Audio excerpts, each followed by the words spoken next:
Mukuldas sir and Dr. Manmohan Kumar sir to kindly escort the dignitaries to take the chair at the dais, please.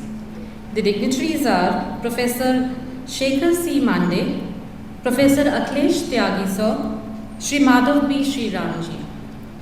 Respected Professor Shekhar C. Mande, former Director General CSIR and Secretary DSIR and Chief Guest of today's Founder Memorial Lecture.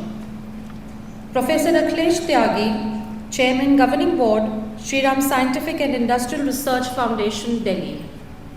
Shri Madhav B. Shriram ji, Vice Chairman, Governing Board, Shriram Scientific and Industrial Research Foundation, Delhi.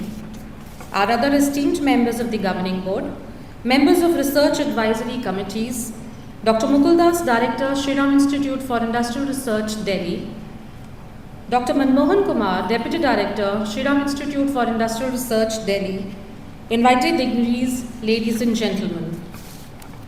I, Leena Thakur from Shriram Institute, Delhi, take immense honor to stand before you today and pay tribute to our illustrious founder and one of the India's most distinguished industrialist and philanthropist, Lala Sir Shriram ji, marking his 141st birth anniversary on this Founder Memorial Lecture 2025.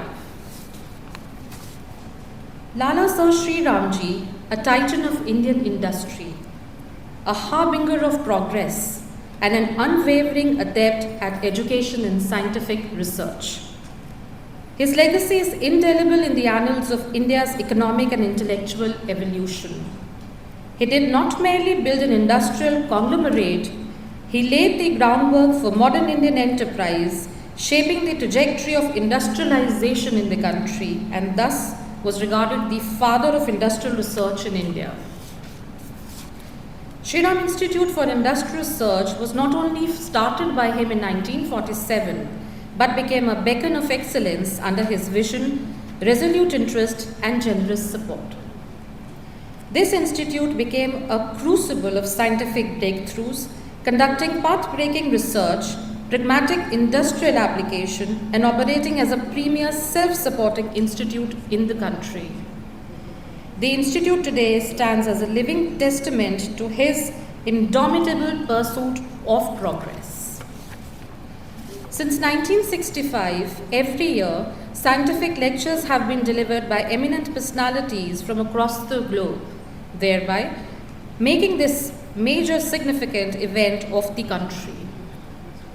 Today's Founder Memorial Lecture is the 59th in the series and is being delivered by Honorable Professor Shekhar C. Mande, former Director General CSIR and Secretary at DSIR. Across diverse cultures and traditions, the act of lighting a lamp holds a multitude of profound implications and resonances, representing the triumph of knowledge over ignorance and light over darkness. Now, we begin the program by lighting of the ceremonial lamp. May I request our dignitaries on the dais to please kindly do the honors.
The lamp has been lit. and its gentle yet unwavering flame guiding us symbolically towards wisdom, knowledge, and mutual growth. To pay homage and tribute to our founder, may I request Dr. Mukul Das to kindly garland the bust of Lala Sir Shriram ji.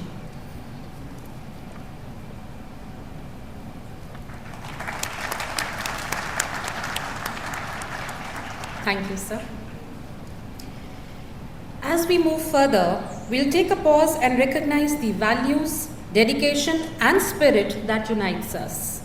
Today, we are proud to unveil a new symbol of our identity and shared purpose.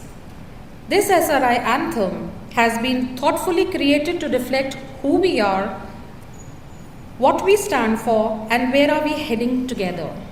It is a tribute to our collective journey and a reminder of the strength we draw from one another. Please join me in listening to the official anthem of our institute.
Thank you, SRIans. I now request respected Dr. Mukul Das sir to kindly deliver the welcome address. Dignitaries on the dais and our guest speaker for the afternoon, Professor Shekhar C. Mande, respected chairperson, Professor Akhilesh Tyagi, Vice Chairman Shri Madhav B. Shriram, Dr. Manmohan, Deputy Director, SRI, members of the Governing Board and Research Councils of SRI, distinguished guests, dignitaries from various embassies, and many of the directors of various organizations, faculty members from colleges and research institutions, members of the electronic and print media, my dear colleagues, and my dearest students. A very good afternoon to all of you. As we gather here today, we come together to honor the remarkable legacy of our illustrious founder, Sir Shriram, on the occasion of his 141st birth anniversary. It is with great pride and deep respect that I extend a warm welcome to each one of you to this distinguished gathering honoring the memory of Sir Shriram with this 59th Shriram Founder Memorial Lecture.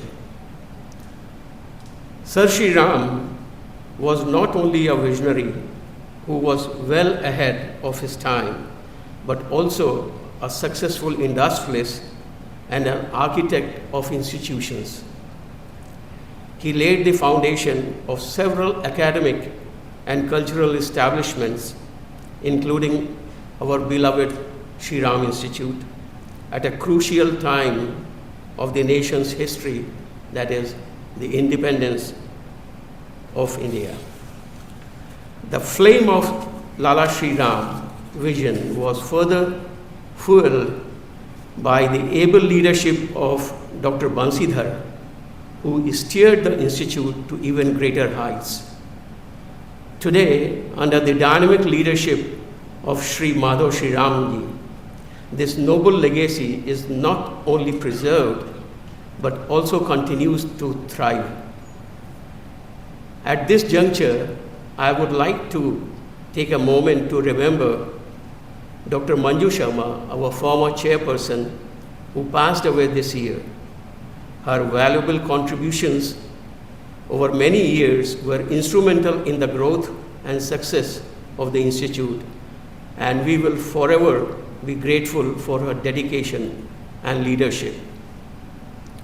In the year 2024 and 25, our scientists at Shriram Institute have made remarkable strides in research.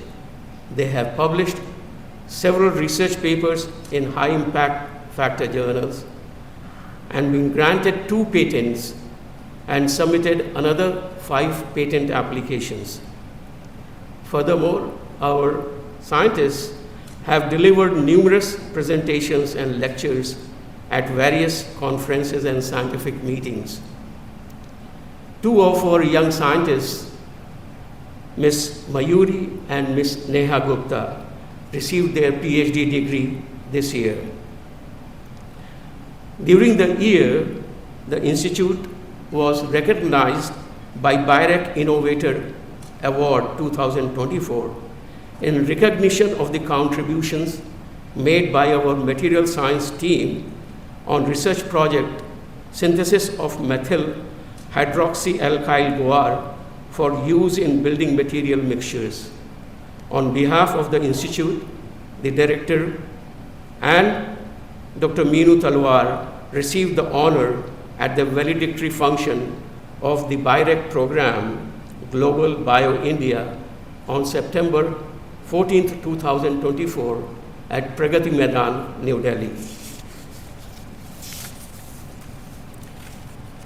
Special occasions like National Science Day and Environment Day, etc., were marked in the Institute with eminent scientists like Padma Shri Dr. Naveen Khanna gracing the occasion and delivering enlightening talks.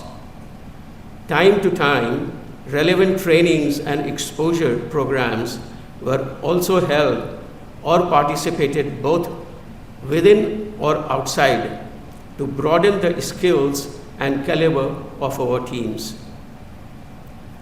As we navigate this fast evolving era of techno-commercial activities, collaborations have become essential. In this regard, we have forged strategic partnerships with prominent institutions like Maulana Azad Institute of Dental Sciences, Hansraj College, University of Delhi, Creative Designs and Engineers Private Limited, Noida, besides the renewal of the existing MOUs with this great college, Hindu College, and Drug Regulatory Authority of Bhutan. Looking ahead, and under the able leadership of Professor Akhilesh Tyagi, we continue to build on the foundation laid by our founder, Sir Shriram.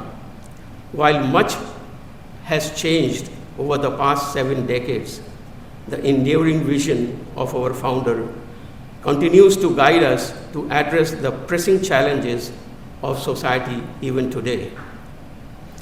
It is now with great pleasure to introduce our distinguished speaker for today's event, Professor Shekhar C. Mande, who will deliver a lecture in tribute of memory of Sir Shriram. I am confident that his insights will inspire and enlighten all of us. Thank you. Thank you, sir. May I now request respected Professor Akhilesh Tyagi, sir, to kindly introduce the speaker. Ladies and gentlemen and dear students, the Founder Memorial Lecture is given to celebrate distinguished contributions of late Sir Shriram to industry, culture, science and society in India. The 59th Founder Memorial Lecture is being delivered by Professor Shekhar Chintamani Mande, and it is my privilege to briefly introduce the speaker. Dr. Shekhar Mande is a world-renowned structural and computational biologist.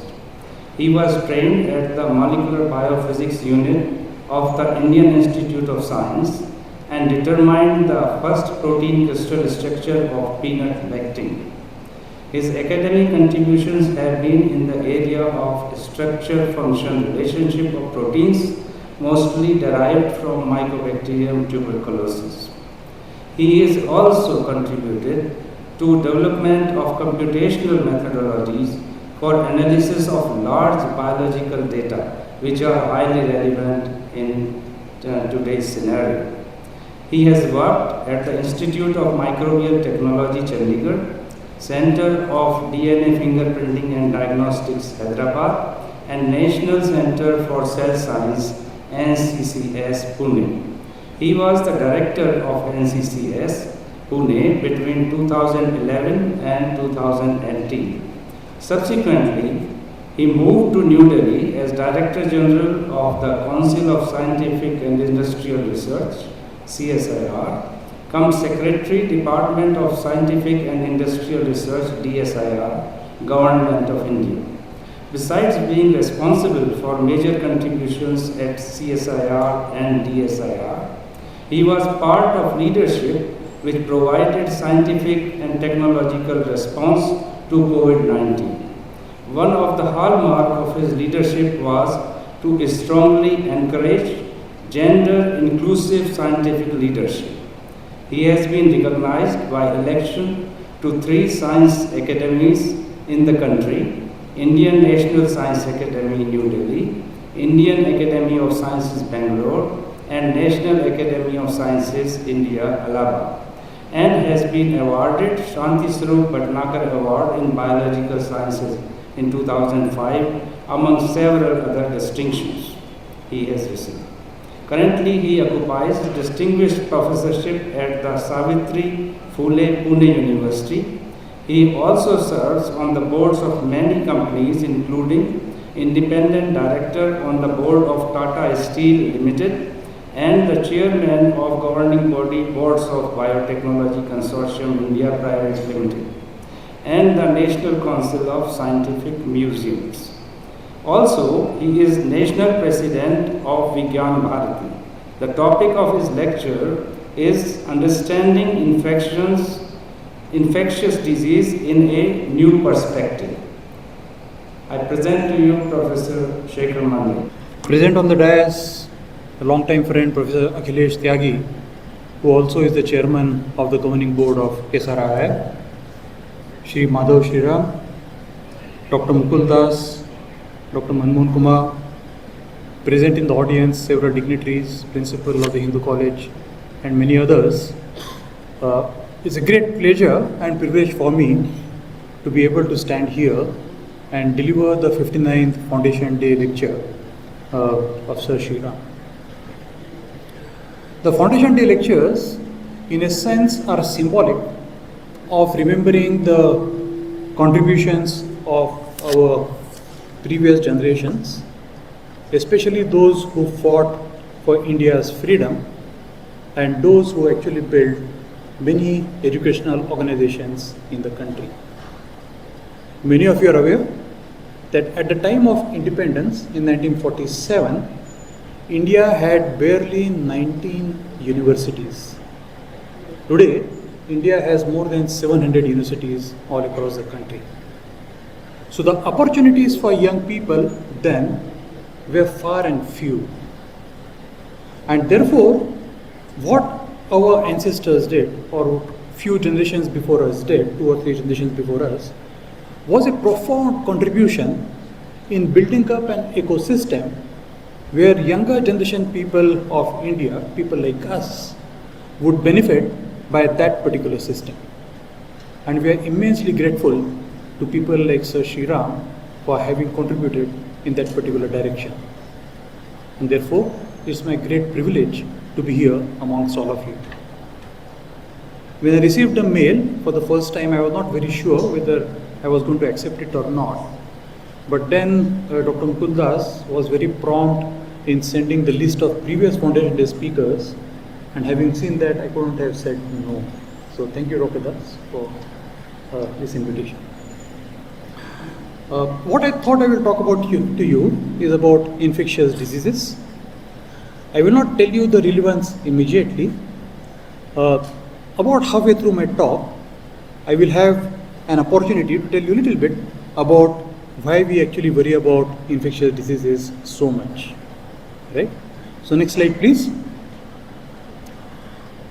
So if you look at the history of, or the origins of major infectious diseases, we are all aware that we as humans were a hunter-gatherer population. We used to live in groups of about 100, 200. A group of about 100, 200 would move around and hunt and gather whatever food was available in nature until about 12 or 15,000 years ago. It is then that the first of the agricultural societies started emerging. And once the agriculture emerged as an area of activity, we actually started forming much larger colonies. And that led to colonies of more than 1,000 people, 10,000 people, and today cities like Delhi, which houses so many million people in one city. But ever since we were hunter-gatherers, we have always suffered from some infections, this or that. But the most of the important infections that we see today, they emerged only in the last about 11 or 12,000 years after the rise of agriculture. And more importantly, once we started actually having animals around us and we started using these animals for our benefit, many of the diseases started jumping from these animals to us. This is what a process called zoonosis, in which a particular virus or bacteria predominantly affects only one kind of an animal, but because of close human-animal interaction, these viruses or bacteria mutate and eventually jump into humans. We don't have to go too much back. About 5 years ago, a virus which predominantly was incubated in bats jumped into pangolins and then jumped into humans and caused a complete catastrophe around the planet. And we are all aware of that. So these are the kind of things that actually happen for infectious diseases. And such diseases can only be sustained in large and dense human populations because they can transmit from one person to another. Most of the diseases, most of the infectious diseases, what we also call as communicable diseases, they can transmit from one person to another, either by touch or by inhalation of infected particles, aerosols, or some other means. But the earlier formulation have noted that major infectious diseases have been in temperate zones and have arisen overwhelmingly in the old world. Old world is essentially the hunter-gatherer population, is what we talked about. Next, please. But if you look at the recent history of how disease profile has been, and especially in most of the countries, but more particularly in India, has been quite remarkable. Around the planet, the infectious diseases incidence has gone down dramatically in the recent past, and we are no different. Next slide, please. If you look at the spectrum of diseases that affects common Indians, what we see in 1990 and what we see in 2016, and you can see that in 1990, the red circle here, the red chart is infectious diseases that has dropped from about 61% today to less than 30%. And what has happened because of that, that the non-communicable diseases which don't transmit from one human being to another by physical contact or something like that, things like obesity, things like diabetes, things like hypertension, they now occupy a large chunk of the diseases that affect the Indian population. We don't want to go into that. Our topic today is essentially understanding the red part here. And the next slide, please. I will also show you in the last 5 years what India has achieved. These last about 5 or 10 years, there has been a remarkable progress in many of the things. For example, if you look at child mortality under the age of 5 per 1,000 live births, that has dropped dramatically since independence in India. So more children below the age of 5 now survive beyond the age of 5. That's a remarkable achievement as a country. But 2 infectious diseases that I would like to point out to you have been absolutely remarkable. One of them is malaria. The incidence of malaria in India has dropped down to very close or tantalizingly close to 0. Malaria in our own lifetime, in last 10 years, the incidence of malaria has dropped down dramatically. What used to be a dreaded disease at one point of time, about 1 million people around the world used to die of malaria. Today, that situation has changed quite dramatically. Similarly, if you look at HIV or AIDS, the incidence almost has dropped down to almost 0.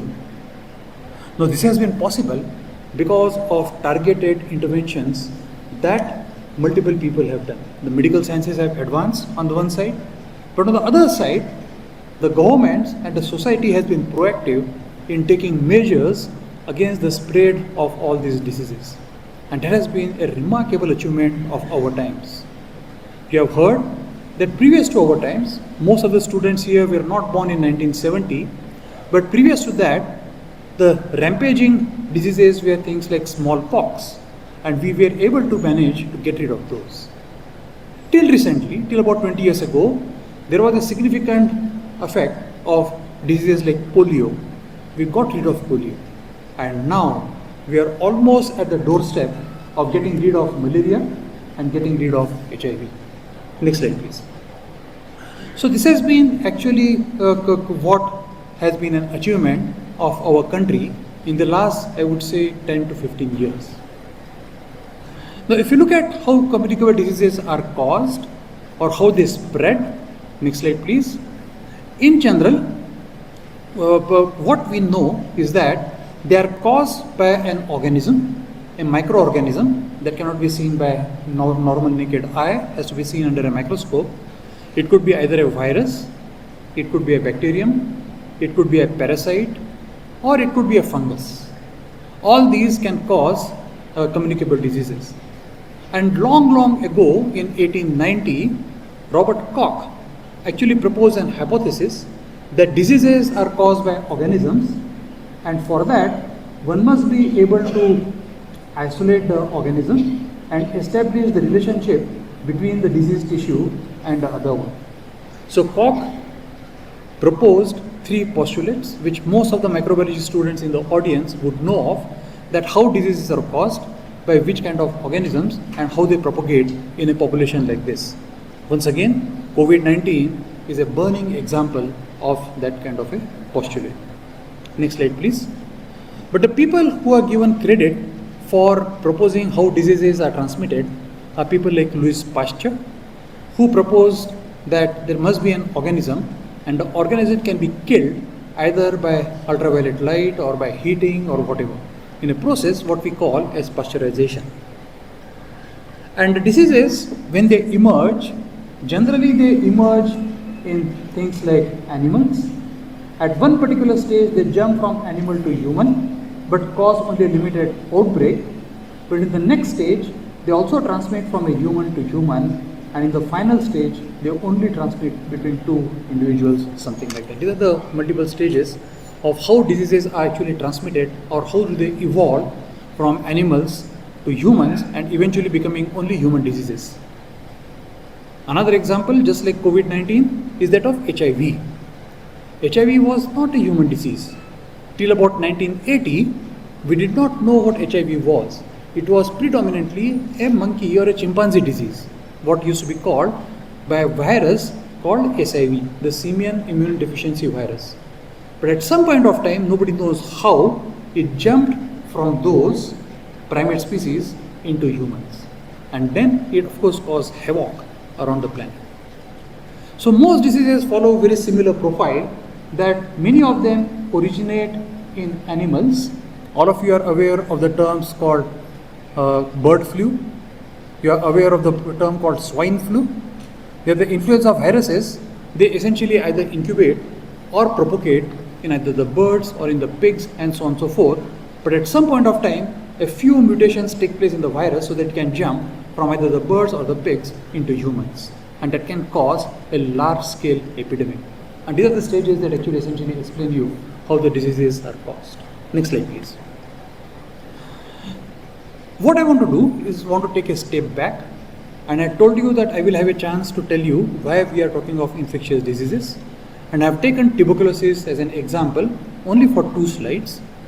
But what I want you to think about, the students who are not also students of science, in general, students of any discipline, I just want you to introspect on the thing that I'm going to say now. Infectious diseases, when they strike any person, they strike with great ferocity on that person, irrespective of what the color of the skin of that person is, irrespective of what that person's caste or birth origin might be, irrespective of what language that person speaks, irrespective of what the economic status of that person would be, irrespective from which geographical boundary that person belongs to. Infectious diseases are a great unifying factor of humanity in general. All infectious diseases, when they strike anyone and everyone with the same ferocity. And that is a lesson to humanity, that when we actually make divisions amongst ourselves on the factor that I mentioned are artificial divisions. We are all same Homo sapiens. And infectious diseases, there's one thing that you should learn from them, is we are a single species. And the divisions that we have made among ourselves are essentially artificial. And I want to give you examples, taking tuberculosis as an example. So in the next slide, we'll see that the kind of people who died of tuberculosis. You would be convinced that people like Madhavrao Peshwa, the person who revived Maratha Empire after the Battle of Panipat and ruled practically all over India until the British arrived here in 1818 or so on something. Srinivasa Ramanujam, one of the most celebrated mathematicians the world has ever seen. Kamala Nehru, the mother of Indira Gandhi. Anandi Gopal Joshi, the first lady doctor of India. All of them died young of tuberculosis. And you can imagine that if these people had lived beyond the age of about 35, they all died below the age of 35, how much contribution they could have made to the world, except of course this particular person. I don't want to talk about this person. The problems that we have seen in the last few days happening,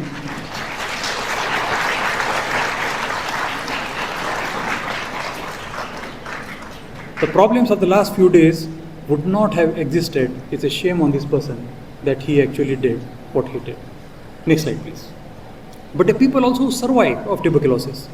If you take sufficient medicines, it's not that every person who gets TB dies. And the people who survive, for example, you may not know him, but we definitely know his son. Right? You would know him, right? He's the person who finished apartheid in South Africa. And of course, you would know her. Right? She was put in Lausanne in a sanatorium, and she was cured of tuberculosis. All the three of them went on to make tremendous contribution to the world, except this person. Right? And we wish that this person probably should have died much earlier of tuberculosis. But that's what I actually said.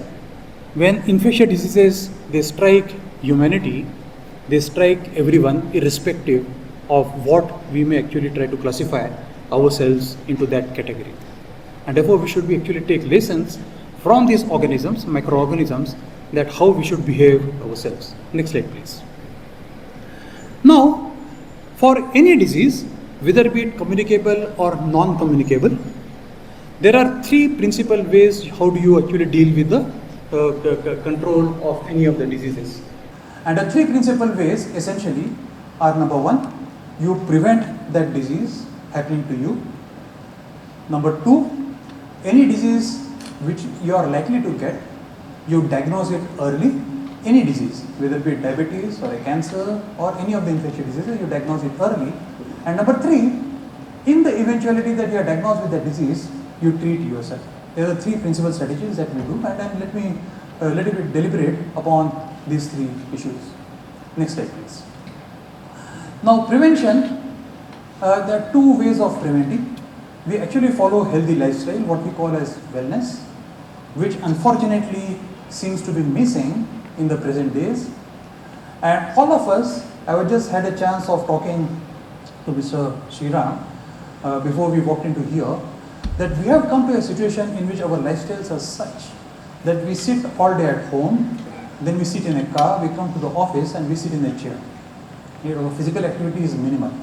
And that is one thing that we must avoid. The physical activity, like our fathers or our forefathers had, we must actually try to adopt that particular one. But apart from wellness, vaccination is another principal strategy by which you can avoid diseases. And I want to once again reflect back upon how in Indian tradition vaccines were administered.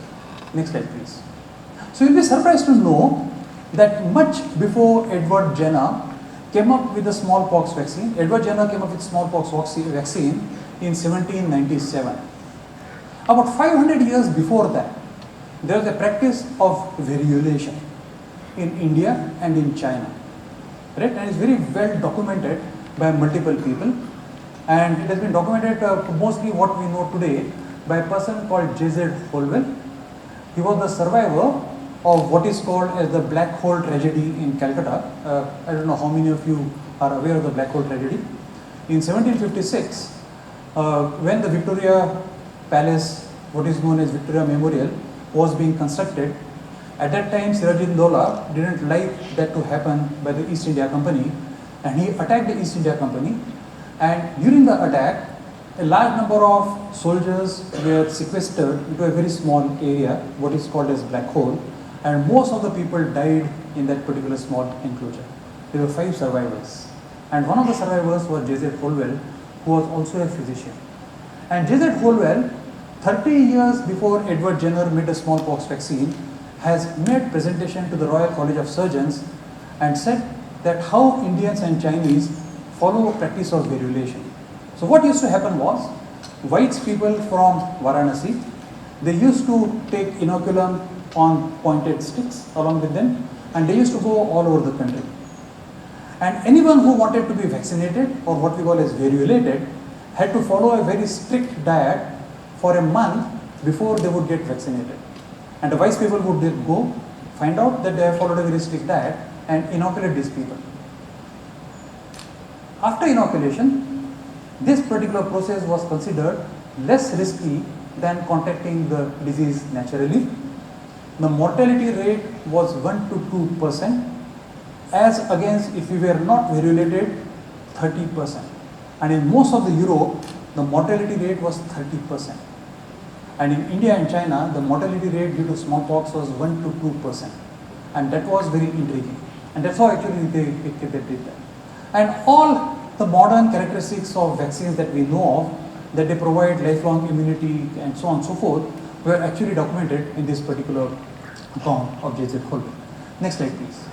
But in the modern days, what we do is we actually make vaccines by taking that particular organism which causes the disease, and one component of that organism or the whole component of that organism, by inactivating that particular component, we inject that into a human being so that we can develop immunity against that particular component. For example, COVID-19, all of you are aware of. COVID-19, one of the vaccines that was done in India is called Covaxin. All of you are aware of Covaxin. That was made by Bharat Biotech. And Bharat Biotech's vaccine actually contains whole virus, but that is inactivated. So take a virus of SARS-CoV-2, inactivate it, and inject back into people. And that actually is a very effective vaccine. And along with the vaccine, you have to also inject something called an adjuvant. An adjuvant is the one that elicits immune response in our body. And when our body elicits immune response, it also elicits immune response against the killed virus. And I'm very proud to say that adjuvant was, how many people have taken Covaxin here? Almost 50%. So I'm very proud to say that all of you have in your body the adjuvant which was made in a CSIR lab in Hyderabad, IICT Hyderabad.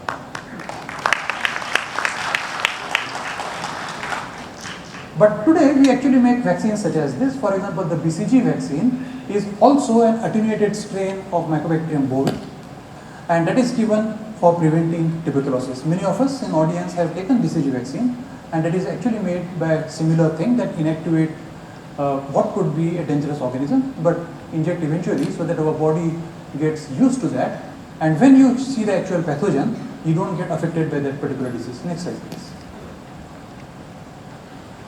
But detecting the next step, if you still come down with the disease, how do you detect a disease very rapidly? Alright, so that's a question that all of us ask. And diagnosis has undergone some sort of a paradigm shift, and I'm also going to show you once again an example of a diagnostic kit that was made by one of the persons in the audience today, and that example actually I'm going to show you here. Next one please. So the first question is, what are the diseases caused by? Right? What is the cause of the disease? For example, I'm going to show you two examples. In the 19th century, malaria was rampant. In fact, malaria was rampant till now. And how is malaria caused, or how does malaria transmit from one person to another, was a burning question.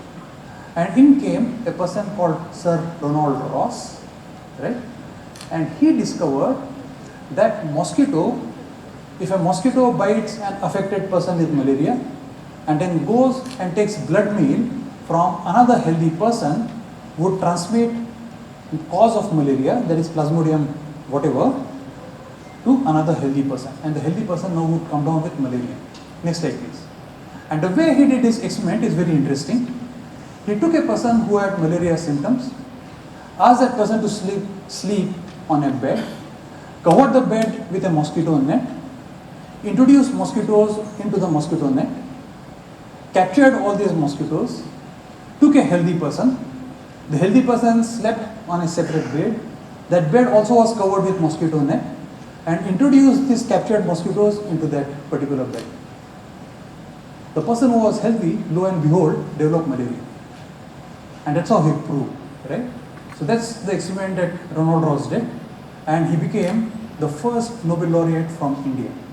The first discovery from Indian soil that received Nobel Prize was that of Ronald Ross. And these are the notes that are preserved in Hyderabad in Ronald Ross Museum in this particular. I want to give another example, and that of Sir Barry Marshall. Next slide please. Barry Marshall discovered what peptic ulcer is caused by. Right? The peptic ulcer, it was always thought, is caused by some sort of acidity in our stomach. And Barry Marshall believed that peptic ulcer is caused by a bacterium. Today we call the bacterium as Helicobacter pylori. So what he did an endoscopy on himself. And during endoscopy he showed that he was perfectly healthy himself. His stomach and entire lining was perfectly healthy. He took another person who was affected by peptic ulcers and took the peptic juice from that person and drank it himself. So first showed that he was healthy, And after drinking the juice, lo and behold, he developed ulcers himself. But he knew that it is because of bacterium, and therefore he could cure himself using antibiotics. Right? And that's what Sir Barry Marshall, I had a chance of meeting him a number of times. This is one of the times that I met him. I want to ask the students of biology, both the experiments that I have described, would they conform to the modern ethical practices? Are there students of biology in the audience? So your answer is yes? Oh, good. I am relieved. So answer is no, right? This kind of experiment cannot be done today. The human ethical practices will not allow you to do both these experiments, either the malaria discovery or this today, because you cannot subject human being to a risk of developing that particular disease. So students must understand that there is something called Institutional Ethics Committee will not allow you to do that. But if one is affected by a disease, how do you diagnose it? And I want to give an example of that, a beautiful example of that. And Shovik Maiti is here. He would know what the example is. Next slide, please. So there are many ways of diagnosing a disease, right? And diagnosis has undergone major paradigm shifts in recent times. And during COVID times, when RT-PCR was the gold standard for diagnosis, CSIR, the Institute of Genomics and Integrative Biology, and more particularly Shovik and Debo, together came up with a diagnostic kit based on what is called as the CRISPR-Cas technology. We became only the third laboratory in the world after MIT, Berkeley, and CSIR IGIV to use CRISPR-Cas technology to put in practice as a diagnosis. And this diagnosis test was used in multiple areas in Uttarakhand, in the northeast, where RT-PCR could not have been done very easily. And a bus used to go there, and bus used to carry this particular kit, and using a lateral flow method, they were actually able to rapidly diagnose whether people had COVID-19 or not. So diagnosis is another method in which you should actually diagnose whether you have that particular disease or not early. That's what the point that I made even earlier. But next slide, please. If you have not been able to prevent, or if you have not been able to diagnose, one should still take precautions, right?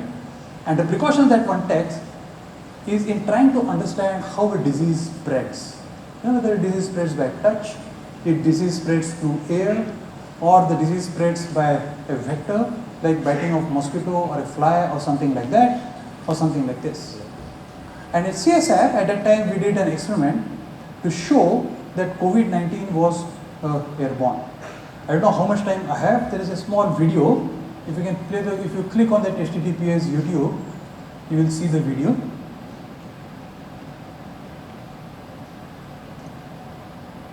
Okay. Yes.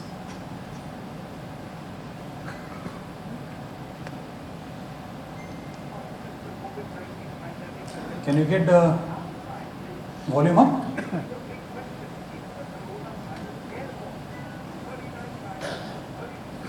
I'm afraid you're not able to hear. You can stop the video. Thank you.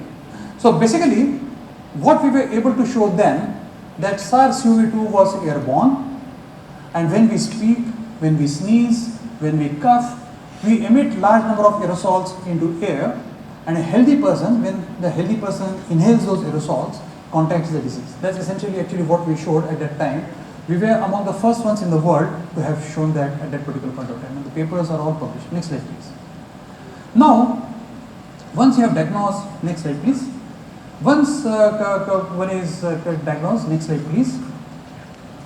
How does one actually take care of getting over the disease? Next slide, please.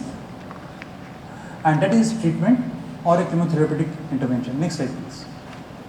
And one of the principles of chemotherapeutic interventions was proposed by several years ago by Paul Ehrlich, about 120 years ago. Next slide, please. What he showed that our body has number of receptors in the form of cellular receptors on the surface of the cell or inside the cell and all. And these receptors might be responsible for the spread of the disease. And if you can actually design small molecules, organic molecules, which are antagonistics of these receptors, one can stop the disease.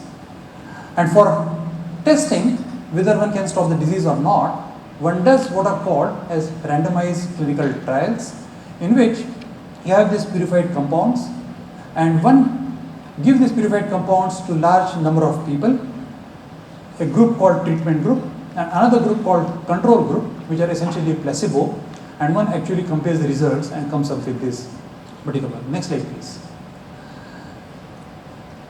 But if you look at all the modern drugs that have evolved in the last 10 years, right, and ask a question, what these drugs are against.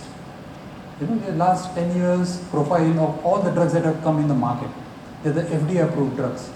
And you see, for cardiovascular, the 21 drugs have been approved. For COVID-19, there were 24 drugs that were approved. For hematology, there were 42. Immunology, there were 40. Endocrinology, 35. Neurology, 68. Oncology, 201. How do infectious diseases compare with that? 64. And that 64 also includes COVID-19. And that tells you that our major pharmaceutical companies are really not interested in infectious disease drug discovery. And that's for obvious commercial reasons. We'll not go into deeper into that. Next slide, please. Now, having dealt with this, I want to spend some time on the future of diseases and how we are going to prepare ourselves for any of the future pandemics, such as the COVID-19 pandemic. Now, trust me, when I say this here, COVID-19 pandemic was not the last pandemic humanity has seen. In fact, COVID-19 pandemic was around the corner for many years. We knew that we are actually going to be stuck with a pandemic. And COVID-19 was not the last of the pandemic that we have seen. We are going to see many more pandemics in future. The question is, are we prepared for those? You know, there's a major question that are we prepared for a future pandemic? And the answer on today's date is a resounding no. We are not prepared today for any future pandemic like COVID-19. So tomorrow such a pandemic comes in, once again there's going to be a devastation across the society, across the globe. Next slide please. But what we have understood in the last many years, we started with a paradigm, and what I have been talking till now, that an infection is caused by an infective organism, a virus, bacterium also or something, and exposure to that particular organism, microorganism, causes the infection, and what you get is a phenotype. I mean, how we actually show up that what disease is there, whether we sneeze, we cough, or we have diarrhea or whatever. What we have realized by research in the last about 10 or 20 years is that our environment also plays a major role into the clinical phenotype, how we actually show up the disease. For example, multiple microbes that exist in environment or in ecological niche, they can affect how we are actually going to react to this particular microorganism that causes the infection. Number two, human genetics also plays a major role, and so on does how we actually respond. Every person responds differently to a disease. All of you agree with me that many of us were affected by SARS-CoV-2. All of you agree? Some of us developed very serious symptoms. All of you agree? But not all of us developed serious symptoms. Some of us did not even have any symptom. You agree? We all as individuals reacted differently to SARS-CoV-2. And that because the way our body looks at the virus, our immunological system, or the body looks at a particular organism is different for every individual. And therefore, unfortunately, many people died, but many people did not even show any symptom despite being infected by SARS-CoV-2. And this is what we have learned in the last about 15-20 years. So all together is what actually causes an infection, is what we understand today. But how do we prepare for this for tomorrow? Next slide please. And one of the things that actually plays a major role is what we call as the microbiota. Our body harbors more number of cells of bacteria and viruses on our body than our own cells. Okay, now this is not a revelation. People who are not biologists in the audience would find it a revelation. Our body has roughly about 10 to 100 trillion cells, our own cells that we make since our birth. But we have about 10 times more bacteria in our body. That is called as the microbiota. And microbiota plays a very important role on how our body would actually react to any external perturbation, including diseases. There's another thing that we have learned in the last 15 years. Next slide, please. And that has actually led to the concept that there are many factors that eventually define the outcome of a disease for an individual, and that has led to the concept of what today we call as One Health. Those of you who keep track of what is happening in the country right now, or with the health mission and all, would know that India has taken up One Health as a very serious mission. And One Health, when we talk about, is essentially talking of the entire environment. The plants around us, the animals around us, the microbial species around us, all of it should be in close harmony with each other, and that is what we actually call essentially One Health, that our health would be better if everything around us is also equally good. And this actually goes back to the original concept of our philosophy. Next slide, please. In our own traditions, we trace our traditions to the 4 Vedas, the Rig Veda, Atharva Veda, Samveda and Yajur Veda. And the Vedas describe many medicinal plants. Next slide, please. Next slide, please. But the Vedas also, they have been actually written in some forms of text, the Charak Samhita and Sushruta Samhita. Next slide, please. But next slide, please. What they actually tell us is that the entire universe is made up of Panchamahabhutas, the Jala, Vayu, Agni, Prithvi and Akash. And as long as we remain in harmony, these 5 principles are in harmony with each other, we don't imbalance anything particularly, there will not be an ill effect on human health. And that essentially the concept of One Health that we saw on the previous slide. So in our traditions, we have always followed this, not to imbalance nature around us, and as long as we do that, we will remain healthy. Next slide, please.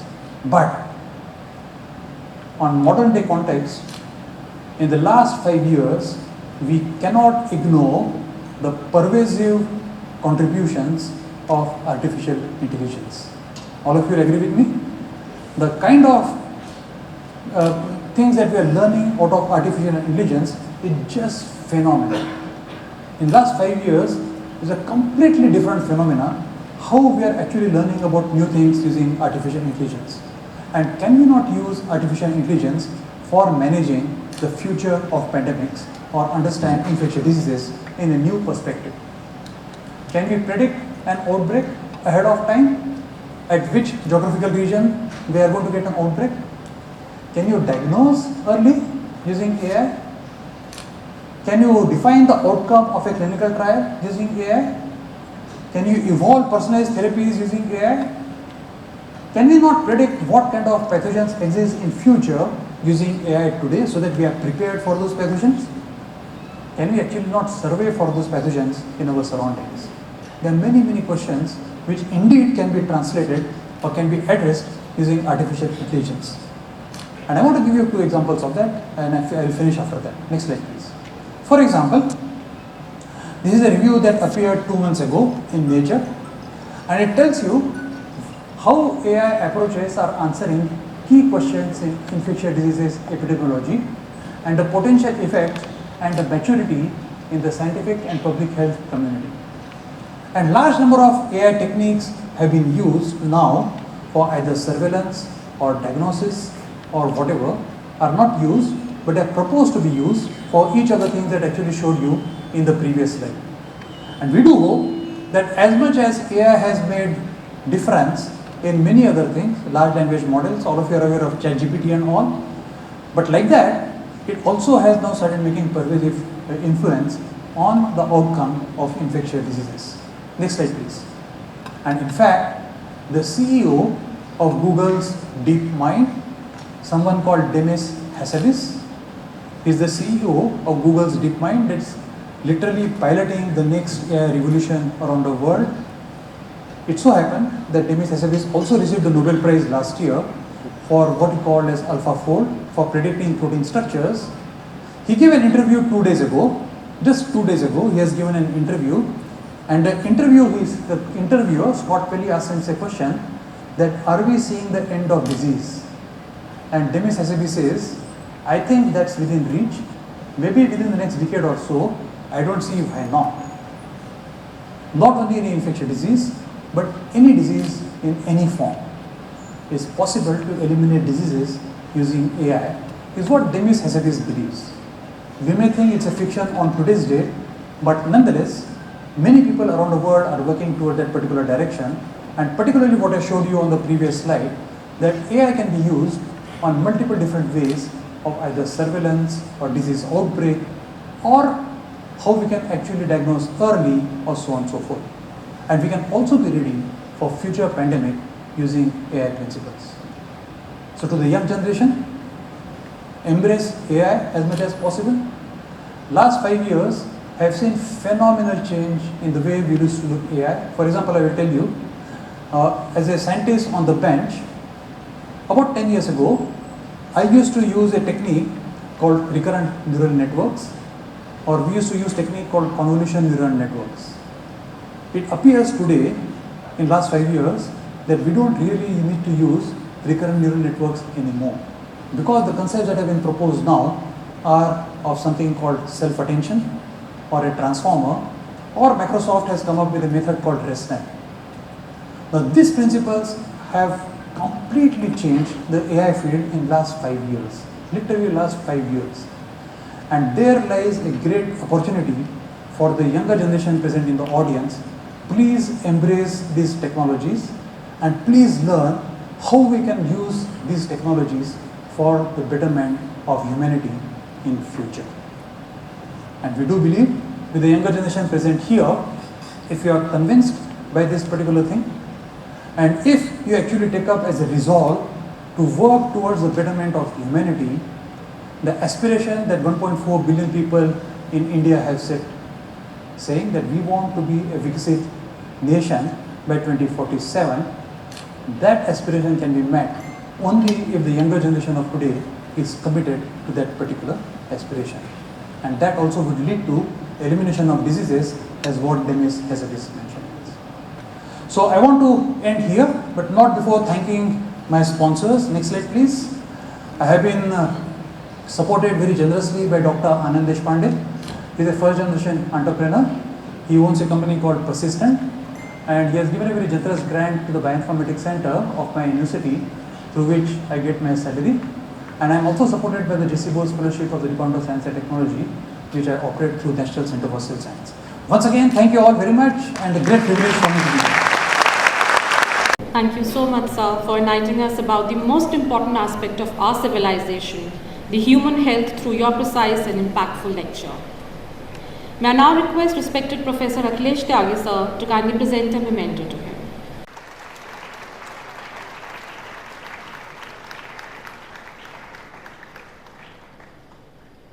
Employees are a valuable asset of any organization. In line with the tradition of Shriram Institute to honor the employees who have rendered several years of yeoman service to the Institute, we will now be presenting Long Service Awards. May I now request Shri Madhav P. Shriramji to present the Long Service Awards.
A very good evening to all. Respected Professor Shekhar C. Mande, former Director General CSIR and Secretary DSIR, and current Distinguished Professor Savitribai Phule, Pune University.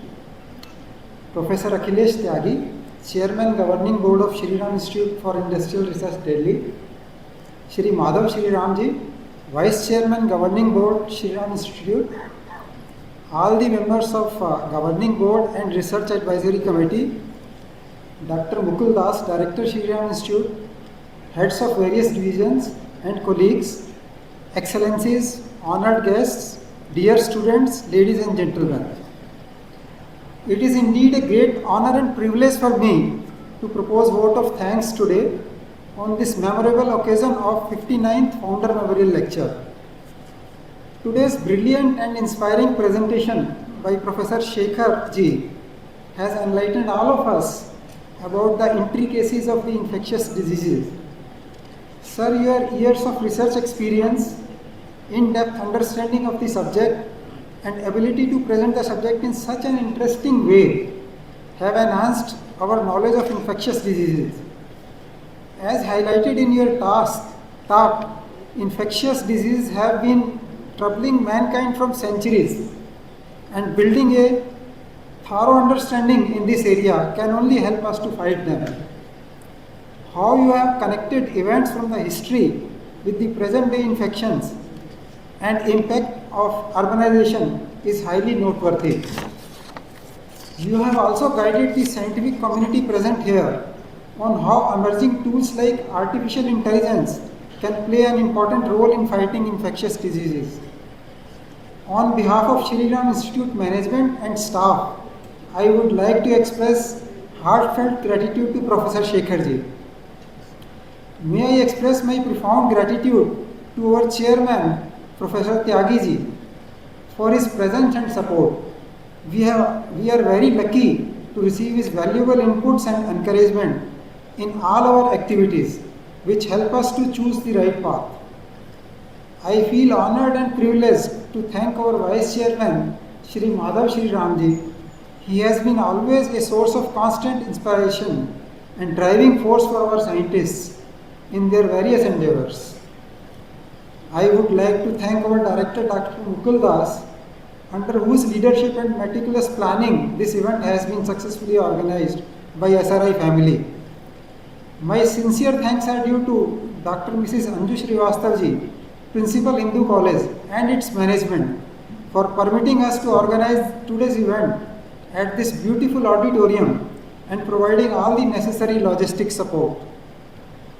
From the inner recesses of my heart, I wish to thank all the guests present here who, despite their busy schedule, have taken time out to grace this occasion with their presence. I would like to express my profound gratitude to the senior government officials, distinguished diplomats, scientists, academicians, especially the young students who are our torch bearer, all our sponsors, members of the media who have honored our invitation and contributed immensely to the success of this today's event. Last but not the least, I would like to express my hearty thanks to Dr. Mrs. Meenu Dalwar and Mrs. Leena Thapar for nicely comparing today's event. To all the staff of both Shriram Institute and Hindu College for their constant support, untiring efforts and teamwork for making this program a success.